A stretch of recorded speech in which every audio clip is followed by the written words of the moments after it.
Hi, clowns. Welcome to Crimenelia Street. I'm Tori. I'm Sam, and we are gathered here today on a glorious ending to our weekend. We just got a whole new album. It has been such a fun weekend, and we're just this album is just giving me life. I didn't know I could dance so much. I'm not a dancer, and now I am.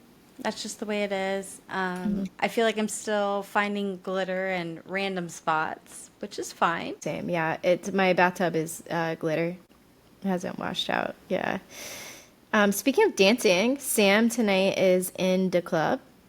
Yes, and a club, very meta, about one of my up and coming favorite songs on the new album, Ruin the Friendship, because that's what I suspect the 50 Cent song is that she's referencing in the song. So, yeah.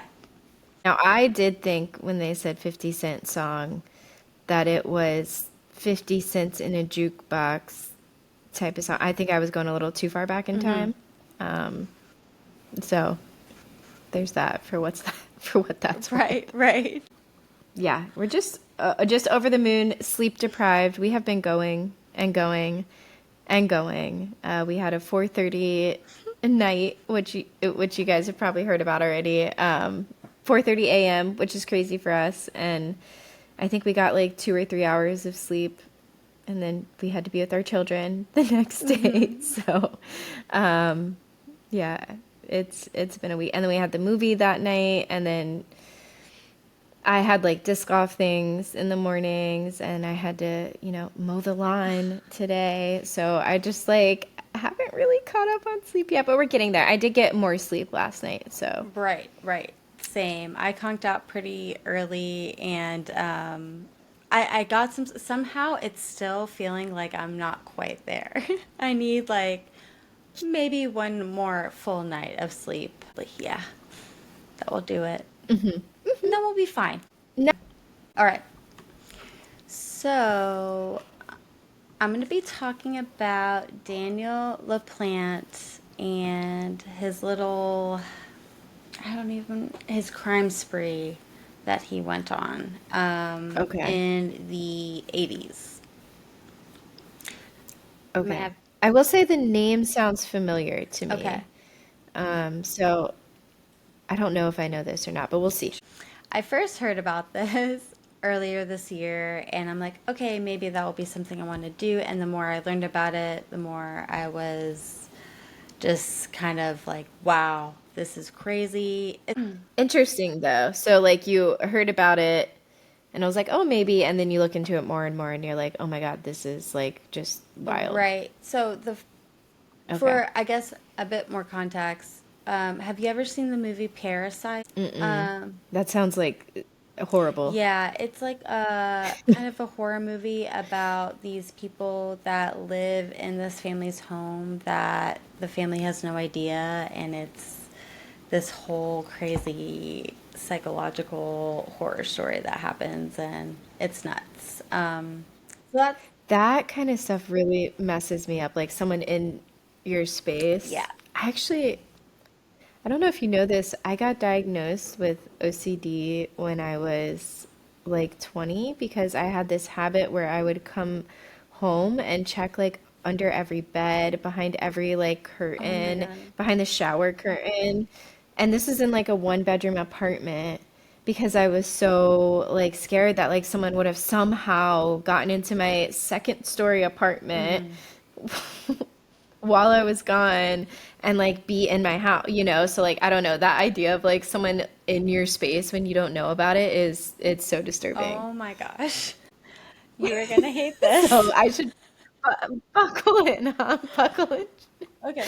Trigger warning for Right. me. Yeah, no, this major trigger warning. So, Daniel LaPlante was born on May the 15th, 1970, in the small town of Townsend, Massachusetts. His mother and father divorced when he was quite young. She remarried and had two sons with his stepfather. Daniel has said that all throughout his life, trusted adults such as his father and his psychiatrist physically, mentally, and sexually abused him. He was considered Psychiatrist? yeah, his psychiatrist. And these are all things that haven't Dude. been substantiated, but he's said it a lot even before any of this happened. Okay. He was considered a loner at school. Classmates said that he was mean, creepy, and disturbing. He was diagnosed with dyslexia and attention deficit disorder as a young teen and struggled in school. His behavior began to take a darker turn when he started breaking into homes around town. He would steal random items, and sometimes he would just simply move items around the home to try and mess with people's heads. I hate it. And it is sounding familiar. It might become way more familiar, and yeah. Yeah. And It's sounding familiar like my nightmares. No, I'm kidding. But I'm just kidding. No, it does actually sound okay, familiar. good. So he ended up being arrested on burglary charges 15 times before he was 16 years old. Whoa. Right. Wow. So he was a Whoa. troublemaker. And he lives with his parent. He lives with his parents. His mom and his stepfather. Yeah. His father Okay. was out of the picture, but it seemed like he had a very chaotic, disturbed childhood and like kind of unstable, I guess you could say. Yeah. Okay. So in 1986, he developed a crush on a 15-year-old girl named Tina Bowen. She went to the same school as he did. He managed to get her number from another student and he called her one evening. He said that he had gotten her number from a friend and wanted to take her out on a date. Tina had no idea who Daniel was, and after a few nights of conversations with him, she agreed to meet him for a date. He had also described himself as tall, blonde, and athletic.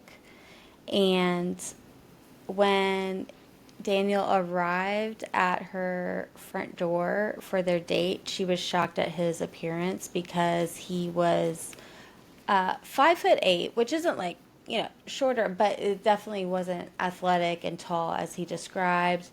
He had dark hair that was very disheveled. He just seemed like dirty, like he wasn't wearing clean clothes. He catfished her. Exactly, he catfished her in the 80s. Yeah, he was just nothing like he described. And after about an hour into the date, Tina had to find a way to leave early because she got very uncomfortable. He started to ask her really strange questions about her mother, who actually had just passed away from cancer. So she was also grieving at this point, even after she told him, like, my mom just died. And So it's like he's like interested in her mom being I don't dead. know, dude. Yeah, it seems that Okay. way. And she just got really uncomfortable, and she She's like vulnerable too. Like even like the conversations that they're having on the phone prior to this, prior to them meeting, like she's in a very vulnerable place. She's grieving her mother who passed away horribly from cancer. like Okay. literally just a few months ago. Whoa. Right. It is strange. So she gets super uncomfortable just between him completely lying about her appearance and then asking her all these pressing questions about her mother's passing. She's like, this is too Fair. much. I'm getting out of here. Super valid. So she left, she escaped, and she never spoke to him again. So in the following weeks, LaPlante finds a way to break into their home several times. He would hide in various crawl spaces inside the walls, and he would No. spy on them through peepholes. The Bowens, which included in the house, was Tina, her sister Karen, and her father Frank. And they all began to notice these strange happenings around their home. TV channels would change if they left the room. Objects would be moved around the house. Food would go missing. And it started to get worse with them hearing banging noises from other rooms. And messages started to appear on their bathroom mirrors saying, "I'm in your room, come find me." And he would somehow manage to write this in like with like ketchup packets, and he would like smear it. So it looks like bloody. Yeah. And they are thinking like here this is a haunted home because like there's no way someone is leaving through their front or back door. They're trying to figure out how this is happening. I think I've heard this. This is just so disturbing. Someone being in your space like that. And then you're all pointing fingers at each other because who else could it be? Exactly. It's so violating. I hate every bit of this. I hate it. I hate it. I hate it. I hate it, hate it, hate it, hate it. Yeah. Oh, it would also say, okay, so the messages would say, "I'm in your room, come find me," or "marry me." Okay. So on December the 8th, 1986, Tina, her father Frank, along with her sister Karen and their friend Kathleen, walked into their home around 5:30 p.m. to their house in absolute chaos. The radios and TVs were turned up all the way. All the lights were on, and Frank began to go through the house, kind of just room by room, turning everything off and trying to make sense of it all. He noticed a lot of items were out of place in the home. Someone had used their downstairs bathroom and like didn't flush. So Ugh. he's just kind of inspect. That's just I know, rude. right? Gross. Like you've made your point. People know someone has been Right. there. Like that's just rude. Yeah.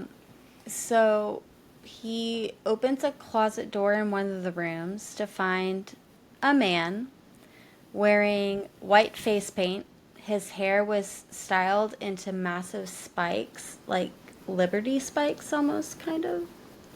Uh-huh. He's wearing a really thick fur jacket, and he's holding a hatchet in one hand and a wrench in the other. And he's just Oh no. staring at him. Hell no. Literal nightmare fuel. Absolutely. Yeah. Like something from a horror movie. Are you mm-mm. Mm-mm. What would you do? Right. So, yeah, this guy is staring at Frank. The intruder, which is LaPlante, calmly instructed Frank to bring the girls into a bedroom. In this process, so the girls are going up the stairs and Frank is behind the girls. Frank somehow managed to get the girls into a bedroom, and then he was able to slam the door shut really quickly and caught Daniel off guard. And he was preventing him from opening the door with just like using his body weight. And while all this is happening, so they're on the second floor of their home. Tina makes the choice to escape out the window, and she jumps down, and she manages not to injure herself. She runs to the neighbor's house next door, and they call the police. Hero. Right. Whew. So when the police get there, they immediately, of course, surrounded the home, and they helped Frank and the two other girls out of the window before they searched the house, and they could not find this guy anywhere. Oh no. Okay. Okay. So it's just so strange because I don't know. They got there pretty quick. He escaped out the Where'd he back go? door, but Where'd he still, go? where is he? Like he found a way in the home. Absolutely terrifying. And just during a little bit of investigating and questioning, the hatchet that he was holding was actually Frank's that he kept in his bedside table. So he was obviously in there. So Yep. intrusive. And when they asked what they thought he looked, or like, questions about his appearance, Frank thought that the guy looked around 22 years old when at this time Daniel was only 16. Tina didn't recognize him at all. She said he looked about 6 feet tall and looked somewhere between 20 and 26. Um, so it's Interesting. just I wonder if it's because when you're scared of someone, they seem bigger. exactly, I think, just like the fear combined with the disguise. Yeah. So it's very kind of calculated what he was doing. He's like, I need to make myself look as different as possible so these people don't recognize me. And then it's like, oh, so was he intending on just like terrorizing them, or did he want to kill them, or Right. What was he gonna do if he got in that room with right? them? Because like, why wear that whole disguise and go through that unless you're just like, I don't know, a sick person. So Tina did not recognize him at all. It's a shame. Yeah. Dang. Right. So the Bowens, of course, packed up and left the house. Can't blame Thank them. God. Um, Yeah. and after just a couple days, on December 10th, the police department get a call back to their house. So Officer Stephen Bezanson pulled up to the Bowen home. It's on 93 Lawrence Street, and he found Frank in the driveway, clearly shaken, and he's just like pointing at the house, like freaked out, pointing at the house. Frank told him that he had gone back because they needed to grab a few things. They were only able to pack just, a couple items, and he figured it would be safe by now.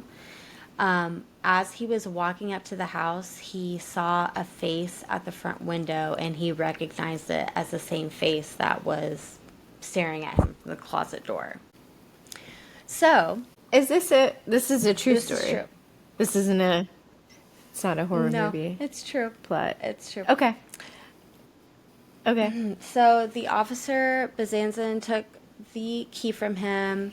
He checked around the house because it had just snowed. So he was checking the snow for fresh tracks, didn't see anything. And so he went inside himself. And he wasn't sure what to expect until he opened the door. And this is a quote from him. He said, "When I opened the door, there was a knife stuck in the wall to the right. It went through a family picture, and someone had written on it in magic marker, 'I'm still here, come find me.'" Fuck. Yep.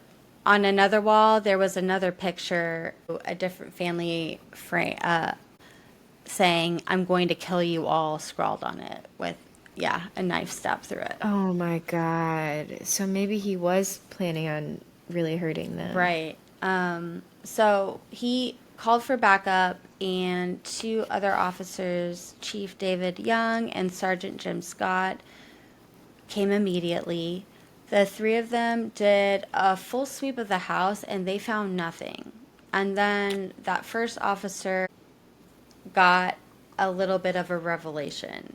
He noticed a wall that hid some pipes and figured there might be some space behind it. He eased the panel. No, no, no, no, no, no, no, no, no. He moved back the panel of the wall and saw what looked like a pile of clothes. And he could make out that there was a human in the pile of clothes. No, no, no, Yeah. no. The officer drew his pistol and asked them to show their hands so a person didn't move. And then the figure finally kind of glanced up and opened their eyes. And it was just this like calm, like looking at this person, and they just like slowly got out of the clothes. And if you, on Wow. the drive, if you look at picture one No, and not photos. two, it's a diagram of where he was. It's just to give you an idea, the way this person would have to be very thin to slide into the wall like how he did. Actually, one and two are pictures of where he was. Okay, so it's like the diagram, I guess it's of a bathroom There's a toilet that kind of goes up to this diagonal wall. It's giving the Pythagorean theorem. There's a a triangle that the diagonal wall creates. So there's a small space that's the two sides of the triangle are 4 by 4 feet. You would have to do a squared plus b squared plus c squared to see what the diagonal length is.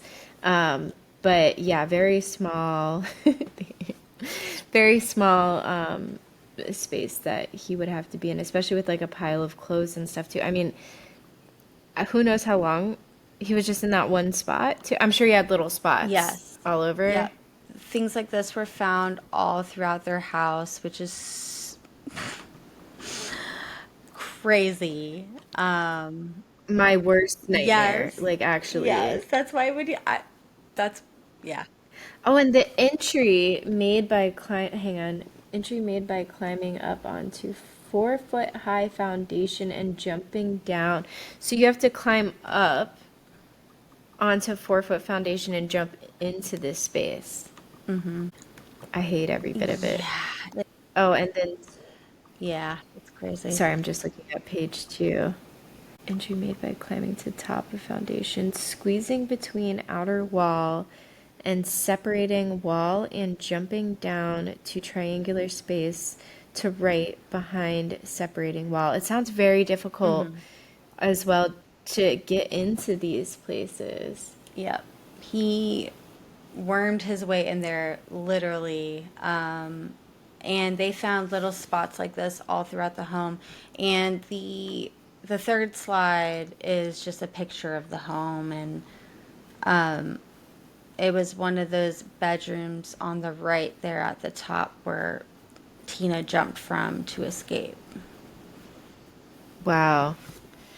Yeah, it's just a classic, like, cute little, I don't even know what style home to call that. Looks like they had a big yard. Looks like a decent sized house, but Right. that's quite a jump. There's not even, like, some of the second stories will have, like, a little, like, roof you can climb out onto from the window. I used to do that in my parents' house when I was little and smoke a cigarette. I don't smoke cigarettes anymore, but Right. I was a We little don't rebel. endorse it, Um, but No, no, no. But yeah, this has nothing of the sort. She was literally just jumping out the right. window onto the ground. That's wild. Yeah. But that literally saved her family's life. And also, this officer, by thinking we must be missing something here, he probably saved their lives again, Oh, because I don't yeah. know if they would ever go back to that home, but they ended up I mean, they had their stuff there. right. Obviously, they just kind of grabbed what they could, but think of all the memories you have in that home. I mean, the mom just passed away. Like, I think of all this know. trauma, and just to find out that, like, someone has been violating your space like that.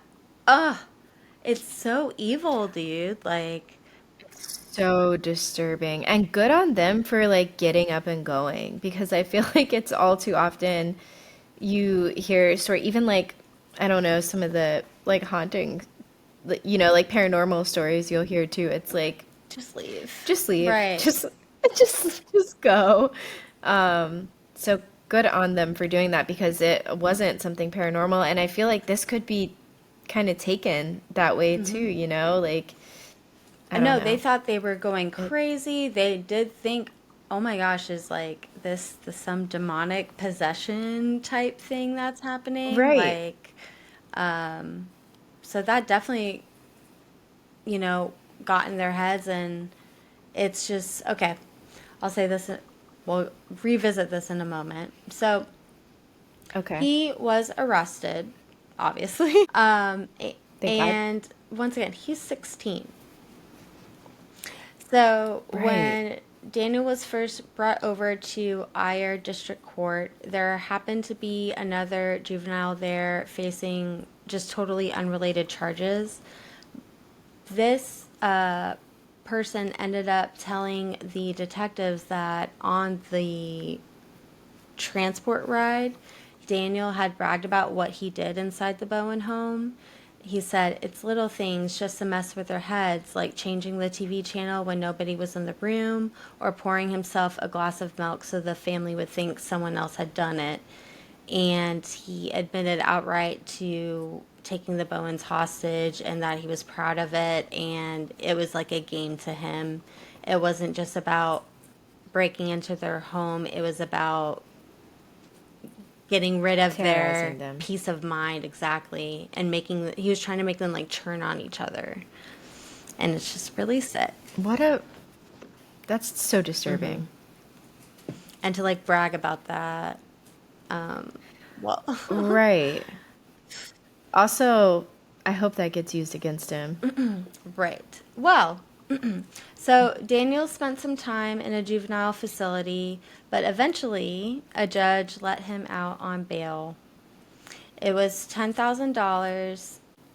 As it is, crazy and very reckless, but it was just really strange because all the law enforcement involved in this case said he was extremely dangerous. He shouldn't be out in society. Something is very wrong here. The judge, for some reason, didn't see it that way. And bail is supposed to take a lot of those things into account, like whether someone might run, the seriousness of the crime, how dangerous this person might be, and if the community would be safe if this person was out in society. So somehow, Right. yeah, the judge thought he was cool and he slipped right through the cracks. And in October of 1987, his mom remortgaged their home to pay for the $10,000 bail. And I think reckless was a good word for it. Yes, I'm not sure why this whole thing wasn't taken seriously, considering the amount of time he was breaking into the home, what he's done before, and like all the threats that were left in the home. Like, I'm not sure you can jail someone for life for Right. that, but I don't know what else. But maybe put their bail a little higher because he's waiting to go to trial, right? So like if there's a risk, the people who are police officers who I would think a judge would trust are saying, no, he's dangerous. Like put the bail higher so that someone So they can't stay just there. get out if they're suspect of being pretty dangerous and writing, I'm gonna kill you. At least hold him there, yeah, Right. until it goes to court He literally took this family hostage, like with a with a hatchet. hatchet. Yeah. Um, and Okay. a wrench, but obviously the hatchet is a little. Right. And some And some spikes. spikes and some face paint, and also harassing them for months prior. Anyway, Where was he living at home too? He was just like in their house sometimes and then I going think home sometimes. he was just really good at sneaking around. Like, he had gotten so good at breaking into people's homes, and it was before Wow. you would think maybe it's one of those neighborhoods where homes are a bit more spread apart. Like, we're kind of used to, you Mm. know, homes closer together, Yeah. but Suburbia. yeah, suburbia, exactly. But he just got really good at it. I mentioned in October of 1987, his mother remortgaged their home to pay for the $10,000 bail. On November 16th, 1987, less than a month after being released, LaPlante broke into the home of Andrew and Priscilla Gustafson. They were a young couple who had been in Townsend for about 5 years, and he stole a few things, left, and in the next few weeks, LaPlante continued to steal from multiple homes in the neighborhood, so he's just right back at it. But his crimes took a violent turn on December the 1st when he returned to the Gustafson home. No. Priscilla was last seen alive picking up William, who was 5 years old, from a babysitter around 1 p.m. She returned to her home where LaPlante had broken in for the second time. He tied Priscilla to the bed, who was also 7 months pregnant. Oh my God. Yeah. Okay. He raped her and placed a pillow over her head and shot her point blank. And he had gotten this gun from Wow. another home that he had burglarized. Wow, that is so sad. Yeah, I've got the picture up of her and I know. she's just like sitting next to her kids smiling. Dude, it gets like kind of worse, unfortunately. Okay. He Oh God. he locked her son William in the closet while he was doing this, and then he took him out and proceeded to drown him in the bathtub. And then when he went to leave the home, Abigail, the oldest, was just returning home from school. Oh Yeah, no. he took her upstairs and drowned her in the bathroom upstairs in the tub as well. That is so horrific. Oh my God. Yeah.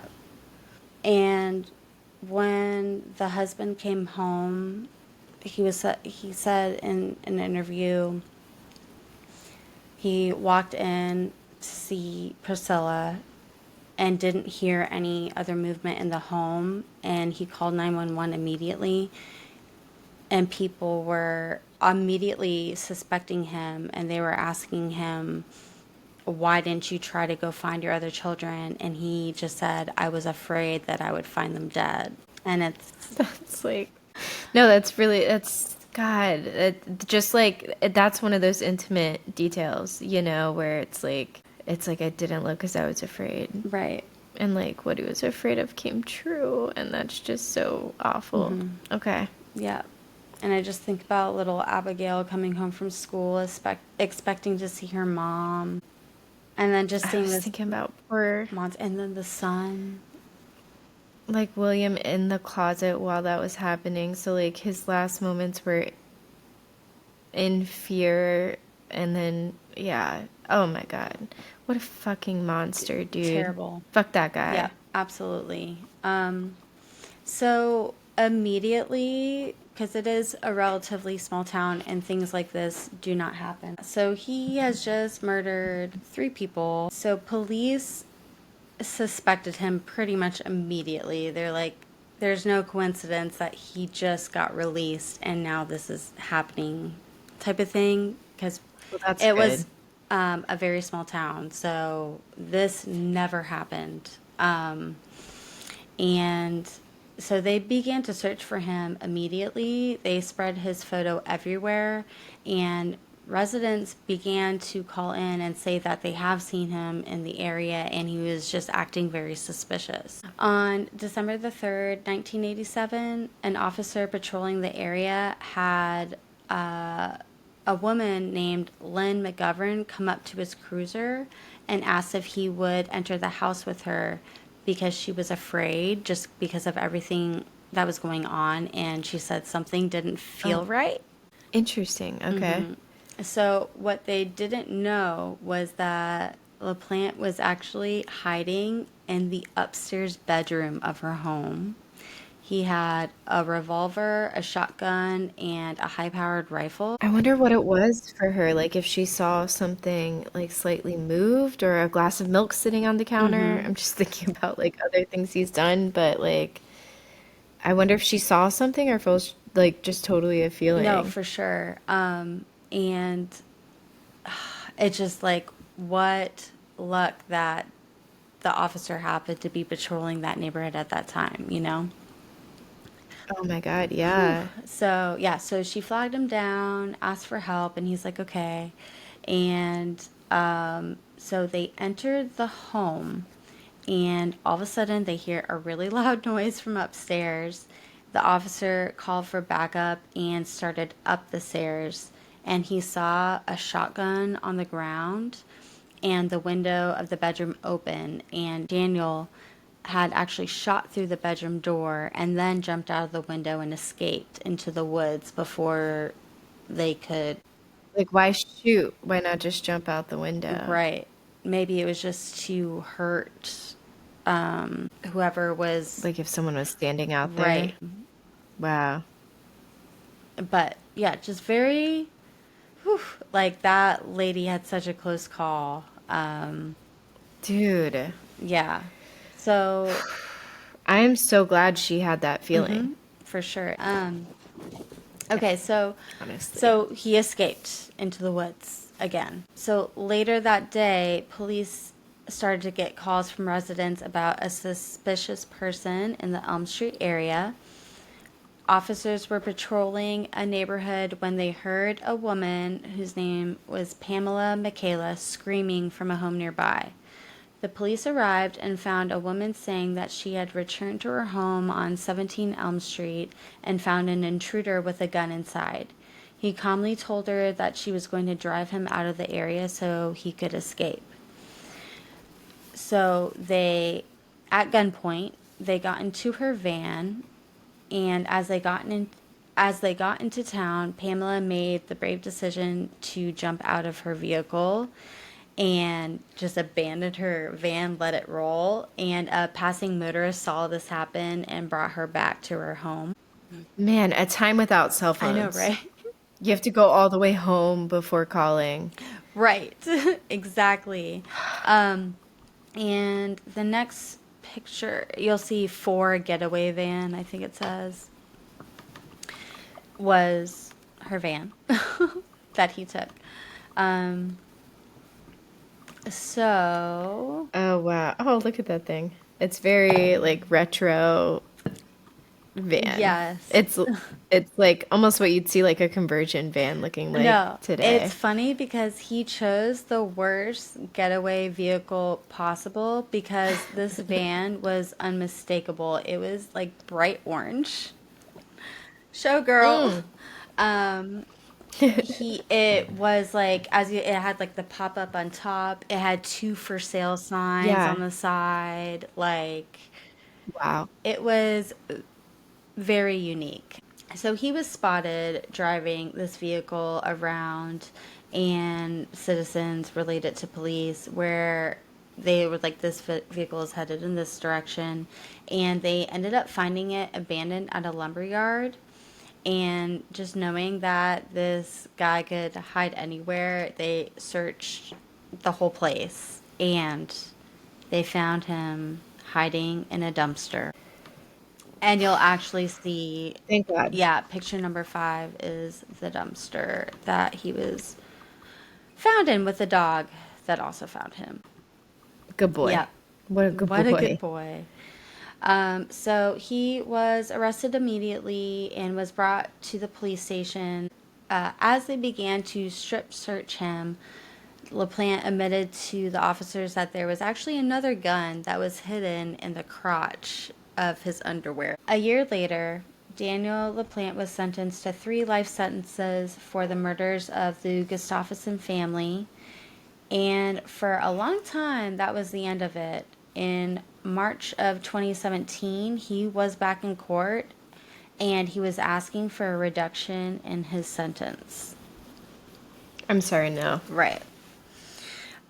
So at that hearing, his lawyers were relying on these newer rulings that came out that said that juveniles that were convicted of violent crimes and murder, they should have a chance to reenter society.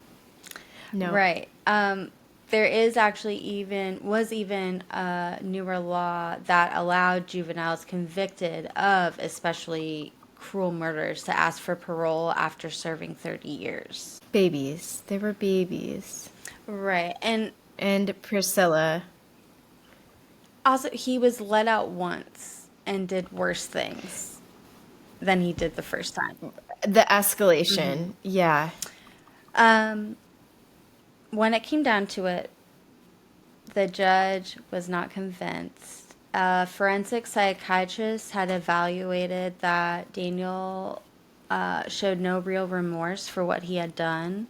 The court upheld his sentence, which was the 3 consecutive life terms, with a faint possibility of parole after 45 years. But pretty much he'll he'll die in jail. So Good. Oh my gosh. I can't believe that was even on That the poor table. family. Yeah. I know. I just don't see with the escalation, like you said, like I don't know. It's three lives, like Right. three life sentences. There shouldn't. How do you get parole on three life Exactly. sentences? And he still doesn't even show any remorse for it. So why let him Yeah. go? So, yeah. Man, that is. I feel like the police were doing all the right things, and it all kind of came down to that one judge that is upsetting. And I'm sure that they like regret the decision now, but and it's a tough role to be in, but man, But yes, yeah, that was a I tough know. one. I just had the photo of like Priscilla and the kids up through a lot of that, and oh my Oh God. yeah. Oh yeah. And then there's a couple pictures of him. There's six is of him being arrested, and then seven is of him in jail, like through the prison or the jail things. So glad to see him arrested. Yeah. Wow. Yeah. Wow, so like paparazzi's like on him or Oh, also the media, because this was, since it was such a small town, the media also kind of impeded the investigation of finding him a lot. Because they said anywhere the police went or like the head detectives, there was like a group of people following them around almost. So it was really hard to focus because, yeah, he was just such a sneaky guy. I hope that prison's made of concrete. Right. Yeah. Ugh. Um, that's the story. Yep. Wow. Wow. So we could use some happy stuff. Yeah. It's funny because we did record our bonus Swifty episode earlier, so we've talked a lot of Swift Right. already. Um, but let me think. Oh, what about any theories? Oh, what about the videos? You remember all those videos that were popping up all over the world? Did you see what they led to? No, it was it the four things, or was it something else, or the four CD variants, or was that just the Oh, standby? so last night we were on standby, and I think what the standby was the variants with like the acoustic version and stuff because nothing else happened. But the videos were still going on like overnight, popping up at in different cities across the world, and there's like a QR code on a door, like projected on to somewhere in these cities. And if you followed the QR code, it would bring you to these videos, and there was letters in the videos, and people put the letters together, and it was a quote from one of the variants. And if you put that quote into Google, then there was like a little knocker and you clicked on the knocker and an orange door came down and then you knocked it again and went through the door. So after all this is like 24 hours of these videos coming globally across the world, Swifties searching their cities for it, Oh right? my gosh. What the door went to was the Fate of Ophelia lyric video. Okay. Dope. Cool. It wasn't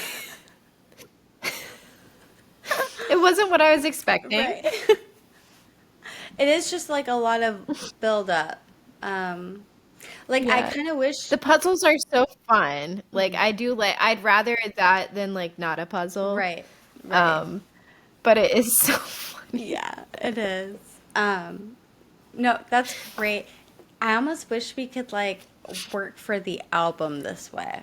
Like we can only get the album and it's like not a set release date. It's just like when we crack the code or something. Dude, that would be fun. Oh my gosh, yeah. Just some thoughts. So Miss Allison Swift. an idea, if we may. Yeah, she's got to listen. Right. Okay. And we love you, and we are so supportive. It's We just do. thoughts, just thoughts. That's it. And we're This album is a banger. it is, yeah. I'm gonna be listening to it Love it. for a while, and I'm excited to rearrange my top 12 because I Yes, know I will. daily. Yes. I think I already want to change my top three. We just recorded that episode like an hour ago. That's awesome. What are you thinking? Okay, so I had, sorry, hang on, let me pull it back up. I had Actually Romantic, no, sorry, I had Life of Showgirl, Actually Romantic, and then Opalite. And I think I would actually do The Fate of Ophelia instead of Opalite. Oh wow. Okay. Yeah. Okay. Okay. Okay. I was thinking when you went to with Charlotte, I was thinking about it. I haven't even listened to the album again, and I'm trying to change it. Yeah. I hear ya. I hear ya. I'm gonna I'm not settled. I'm gonna sleep on it, and we'll see what the vibe is tomorrow. Really. Yours stayed the same from yesterday, your top three, so you're feeling pretty confident in those. I think so. Um, yeah, yeah, I think so. I actually might, no, I don't know. Yeah, we'll see. We'll see. We'll check back in next week. We record in a week from now. So, oh, and we may have a guest. Pretty sure we will. Yay! Our good longtime friend who also has a podcast, Doubling Down, and huge Swiftie. So excited to have her on. Yes, one of our dearest friends for sure. So Swiftie bestie. yes, that will be amazing. But yeah, I mean, we're satted out, we're happyed out. Yeah. Now we just need some sleep, and we'll be right as rain. So, Thanks for joining us tonight on this episode of Crimenelia Street. You can follow us on TikTok at Crimenelia ST Podcast, on Instagram at Crimenelia Street. Like and subscribe to us on YouTube at Crimenelia Street Podcast. Send us an email with any feedback you have or episode requests or any stories you'd like to share with us at crimeliast@gmail.com. Bye, clowns. bye, clowns.